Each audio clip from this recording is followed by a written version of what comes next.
Nobody told you this growing up. You were taught what to say, how to introduce yourself, how to shake a hand, how to write a cover letter that makes you sound impressive on paper.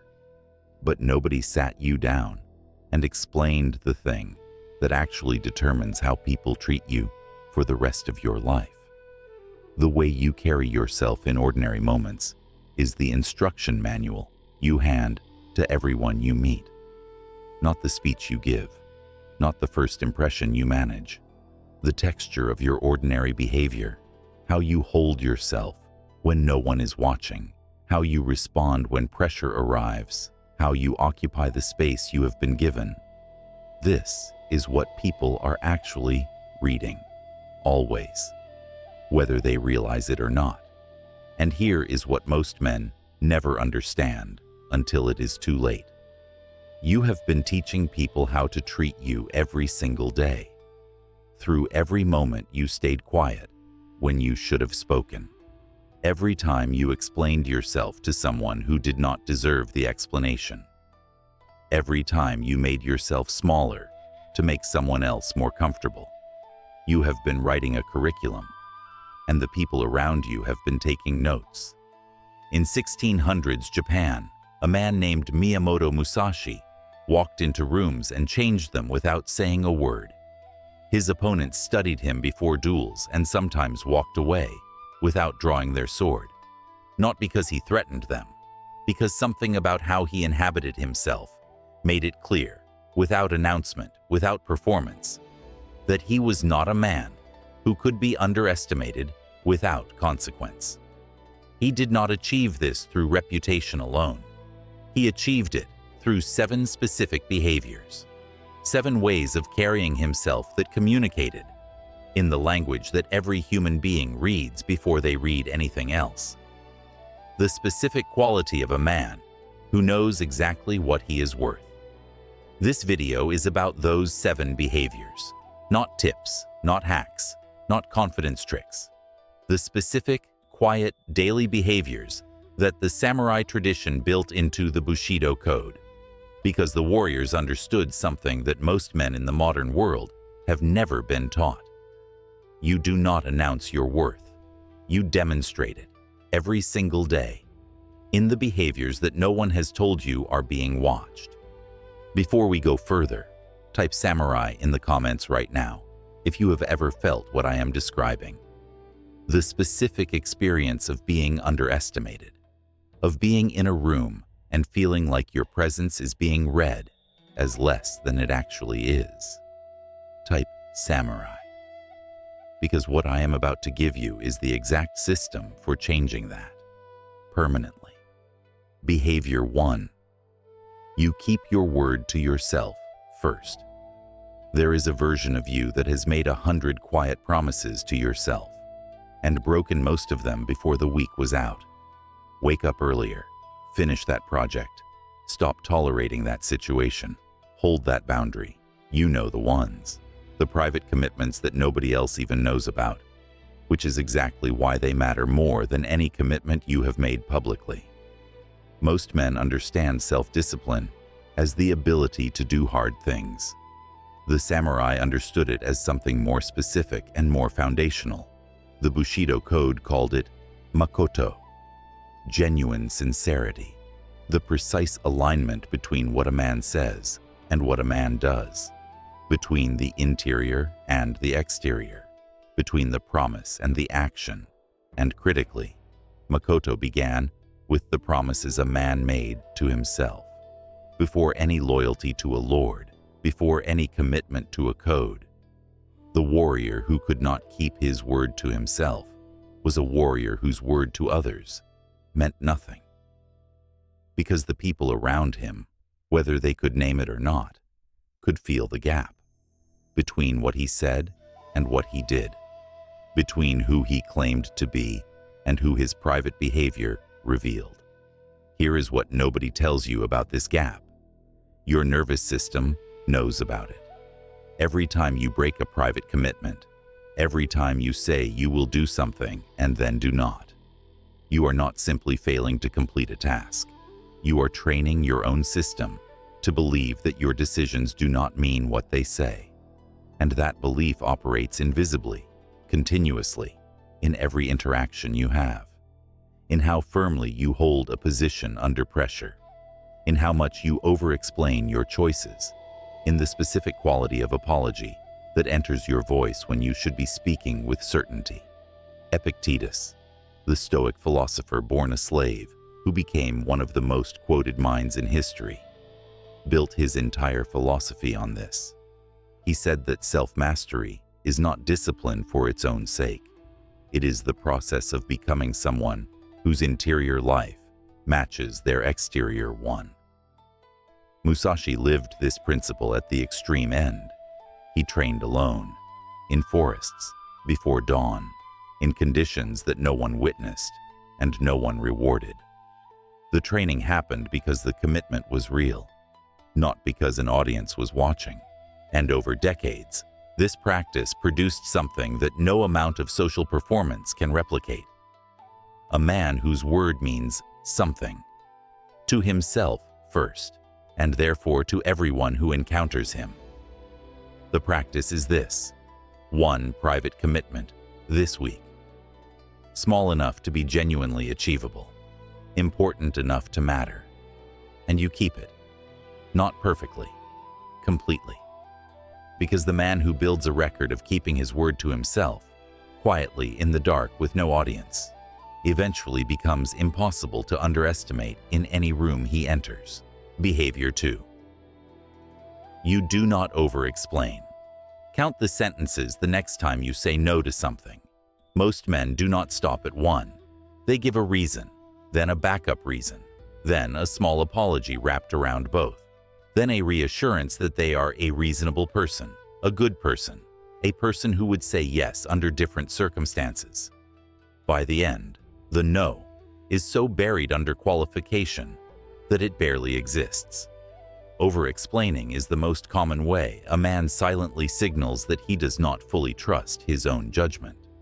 The Japanese concept of ma, the deliberate use of space and silence, captures something that the modern world has almost completely forgotten. Silence is not the absence of confidence. It is one of its clearest expressions, the clean edge of a complete sentence, the answer that does not require defense. These carry a specific authority that no amount of elaborate justification can produce. The samurai warrior understood this through the discipline of harage, belly art, the practice of communicating through presence rather than words, through stillness, through economy of language, through the specific quality of a man whose answer does not require your approval to be valid. There is a famous account of Musashi in conversation with a lord who was asking him to take on a student he had already declined to teach. The lord gave multiple reasons, made multiple requests, used every persuasive tool available to a man of his position. Musashi listened, and when the lord finished, Musashi said 4 words. The answer is no. No explanation, no apology, no reassurance. Just the clean, final truth of a man whose decision had already been made and did not require defense. The Lord reportedly respected him more after this refusal than before it, because what Musashi communicated in those 4 words was not arrogance. It was the specific signal of a man whose yes and no were not negotiating positions.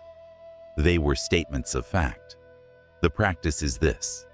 This week, find one place where you chronically over-explain, one relationship, one context, one type of decision, where your answer is always followed by a string of justifications that the other person did not ask for, and give a shorter answer, not cold, complete. The warmth and the brevity can coexist.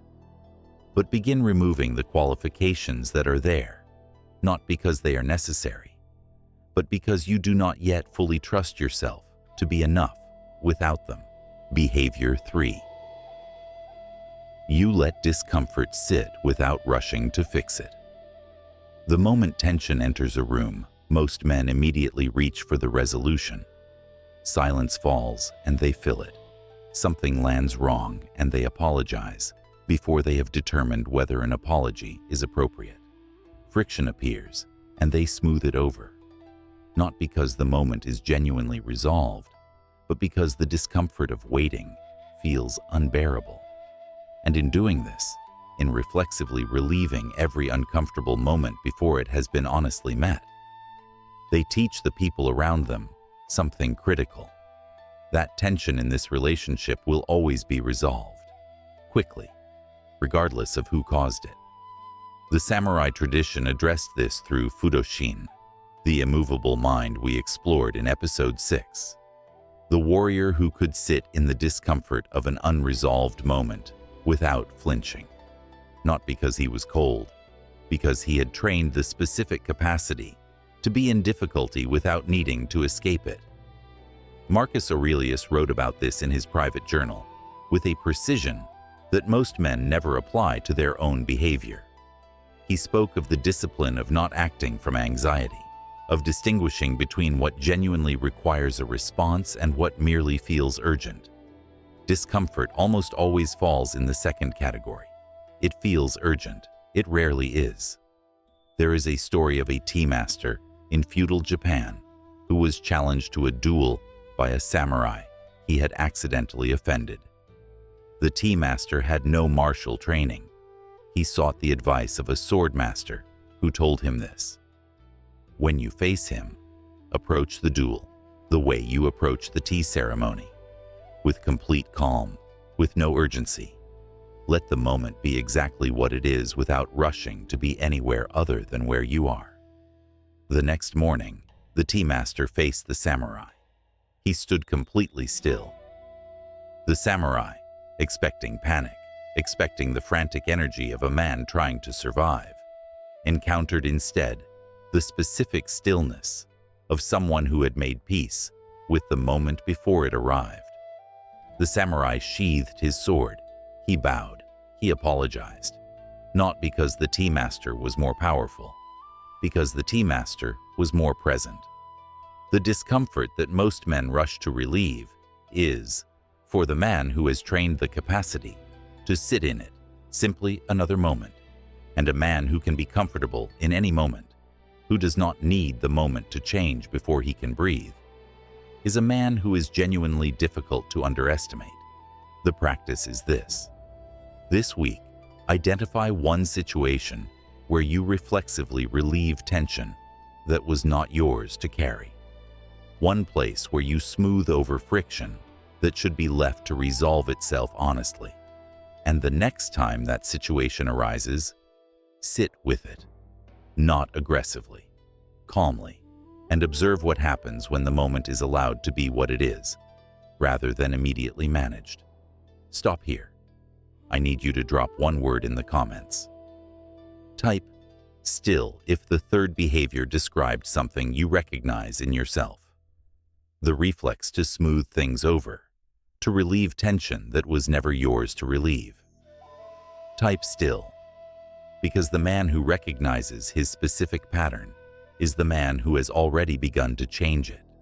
Behavior 4. You receive recognition without shrinking from it. Someone tells you that you did something well. Before they have finished the sentence, you are already deflecting. It was nothing. Anyone could have done it. I almost got it completely wrong, honestly. It feels like modesty.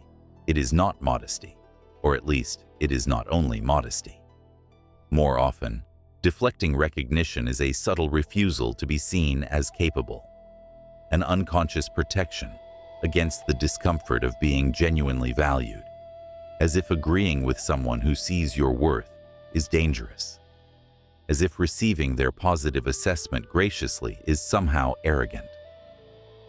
The Bushido code had a concept called meiyo, honor. And honor in the warrior tradition was not only about conduct in battle. It was about how a man received the assessment of those around him, both the critical and the affirming. The samurai who deflected earned recognition was not practicing humility. He was, by the code's standard, denying the observation of someone whose judgment he claimed to respect. He was saying, without words, that their perception of his performance could not be trusted. And here is what nobody tells you about the way you receive recognition. It tells people how you see yourself, and how you see yourself communicated consistently in the small moments of deflection and acceptance shapes how they come to see you over time.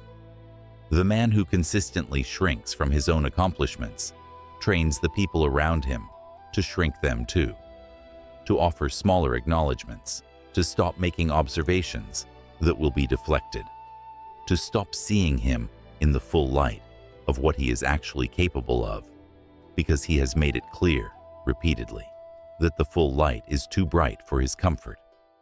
The samurai antidote is not arrogance. It is the specific quality the Japanese call jibun rashisa, authentic selfhood, the capacity to let reality be reality, to allow a good thing to be a good thing without immediately constructing reasons it is not. The practice is this: the next time someone offers genuine recognition of something you have done, pause for 2 full seconds before responding. Let it land, and then say the simplest possible honest thing. Thank you. That means something. Full stop. No hedge, no immediate self-deprecation, no pivot to the next thing. 2 seconds, a complete sentence. The specific practice of receiving what was given without flinching away from it. Behavior 5. You stop shrinking in rooms. You know what shrinking looks like. You have done it. Almost everyone has. Sitting at the edge rather than pulling your chair in. Lowering your voice mid-sentence because you suddenly were not certain the thought was worth its full volume. Preemptively apologizing for taking up space before anyone suggested you should not. Making yourself smaller, physically, verbally, energetically, as a kind of social insurance policy, as a way of saying, before anyone else can, I am declaring that I will not take more than I am given. The problem is this: people give you exactly as much as you claim. Body language is a language. Like any language, it communicates whether you intend it to or not.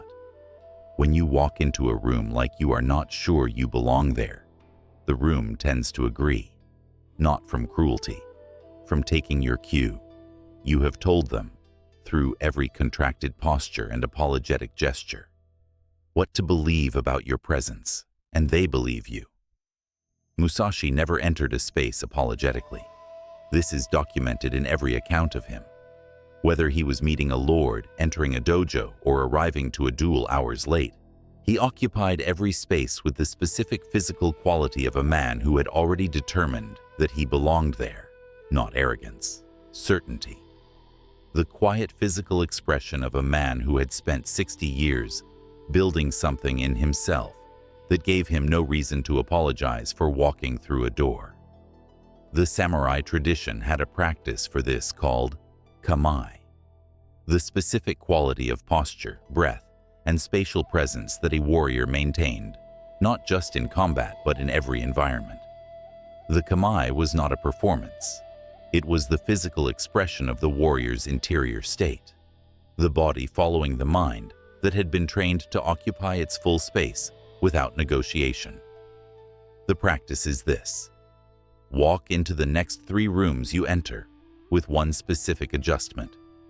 Before you go through the door, take 1 full breath. Stand at your actual height.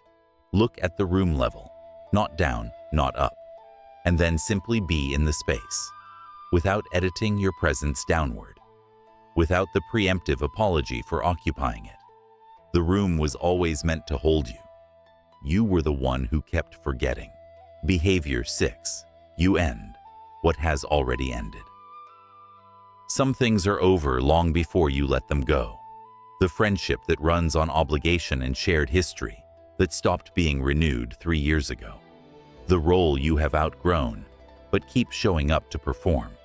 The dynamic that drained to empty somewhere in the distance, and yet, here you are, still maintaining it, still treating the ghost of it as if it owes you something for your patience. Holding on to what has already ended is not loyalty.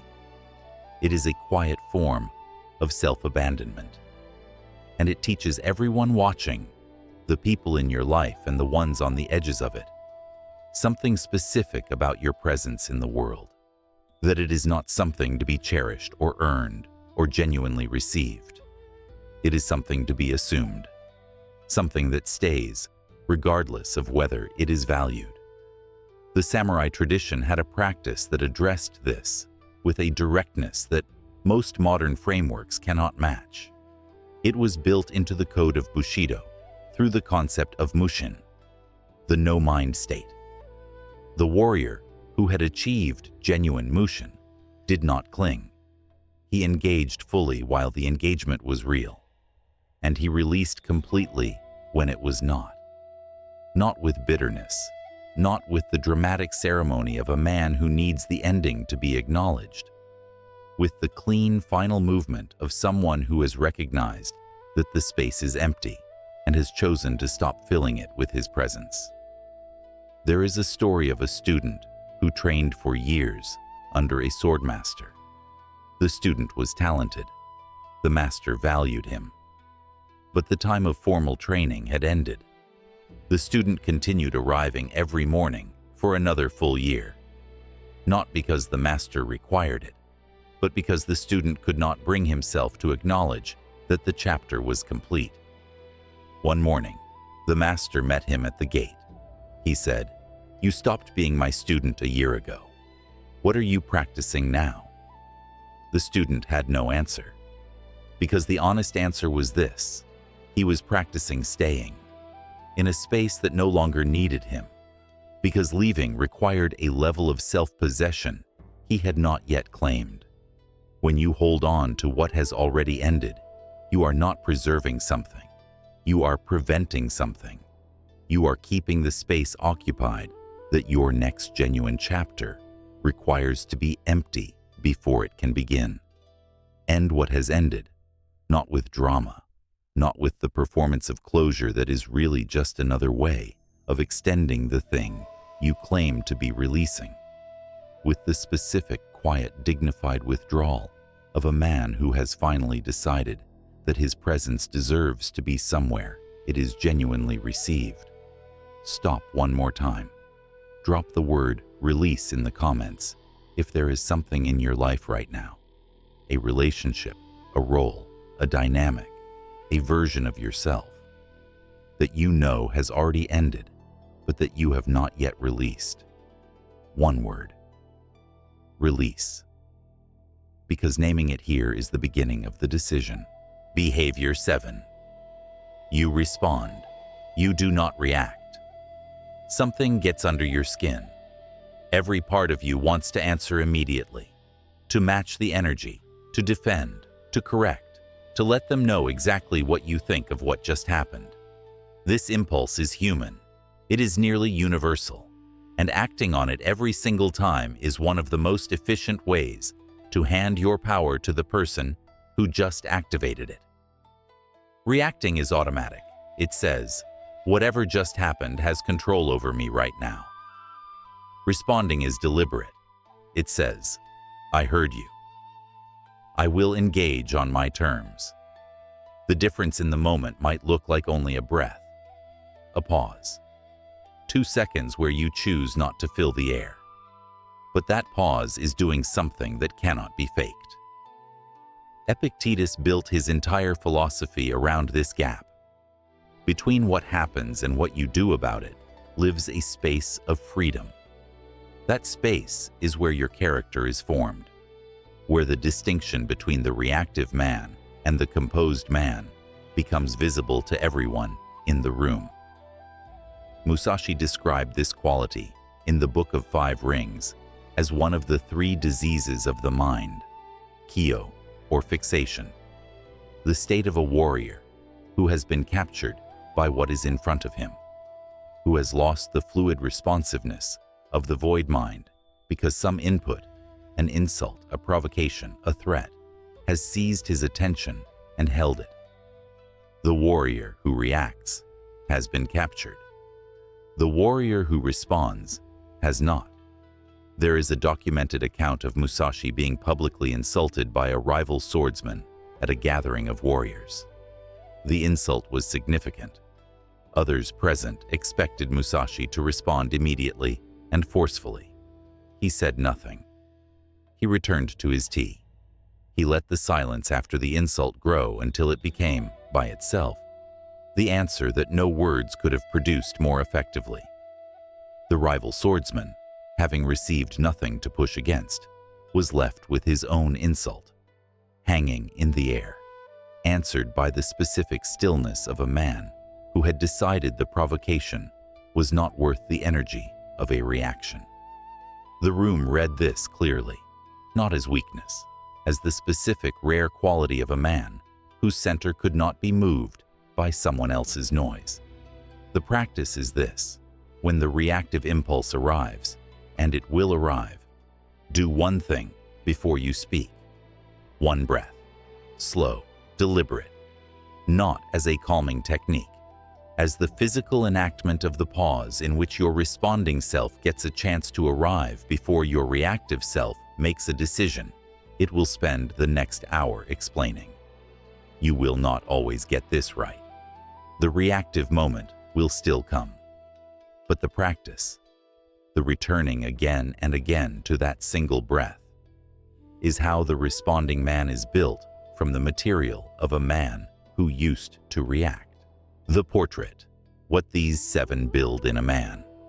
7 behaviors. None of them dramatic.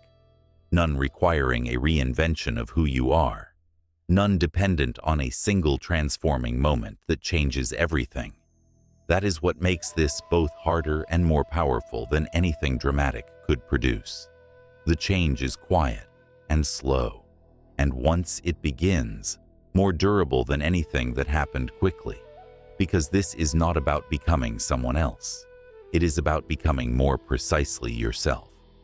The version of you whose word to himself is kept, who speaks without excessive justification, who can sit in discomfort without reaching for the exit, who receives recognition without flinching, who occupies his space without apology, who releases what has ended with dignity, who responds from his own center rather than from the force of what hit him. That man does not announce himself. He does not need to. The Bushido code did not produce warriors who loudly declared their worth. It produced warriors whose bearing, in every ordinary moment, in the texture of daily behavior, in the specific way they inhabited the space they were given, made the declaration unnecessary. Musashi's most formidable weapon was never his sword.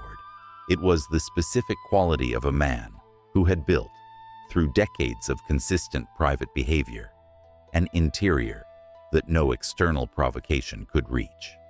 That interior, built through the 7 behaviors, practiced quietly without audience, without announcement, is what you are building now. Not through a single decision. Through the accumulated weight of small, consistent, deliberate choices made in the ordinary moments when no one is watching. Choose one behavior, not 7 at once. That is the path to overwhelm and abandonment. 1. The one that resonated most clearly. The one that named something you already recognized. Practice it deliberately until it becomes the quiet truth of who you are. You have been teaching people your worth all along. The only question is what lesson you have been giving them. Starting today, give them a different one. Closing. There is a line from the Hagakure, the samurai text written by Yamamoto Tsunetomo, that I want to leave you with.